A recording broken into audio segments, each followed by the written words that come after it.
நாம் வாழ்கிற வாழ்க்கை, நாம் செய்கிற செயல்கள் ஒரு நாள் கணக்கு ஒப்புவிக்க வேண்டும். ஒரு நாள் ஒரு கணக்கு ஒப்புவிக்க வேண்டும். ஆண்டவராக இயேசு கிறிஸ்துவே, மண்ணினால் நம்மளை உண்டாக்கினார். நம்ம மண்ணினாலே உண்டாக்கினார். அவருடைய நாசியின் சுவாசத்தினால், அவர் நாசியின் சுவாசத்தினால் நமக்கு ஜீவனை உண்டு பண்ணினார். ஒரு ஜீவனை உண்டு பண்ணினார். இன்றைக்கு வரைக்கும் நீயும் நானும் உயிரோடு இருக்கிறோம் என்றால் இயேசுவின் சித்தமே. இயேசுவின் சித்தமே. இயேசு கிறிஸ்து இந்த உலகத்தை உண்டு பண்ணி, உன்னையும் என்னையும் நன்றாக வாழ வைத்துக் கொண்டிருக்கிறார்.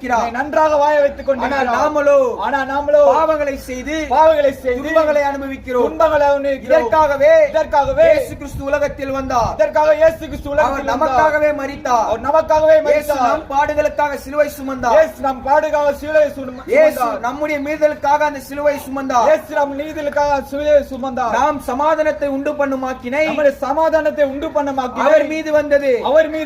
அவருடைய தழும்புகளாலே நாம் குணமாகிறோம்.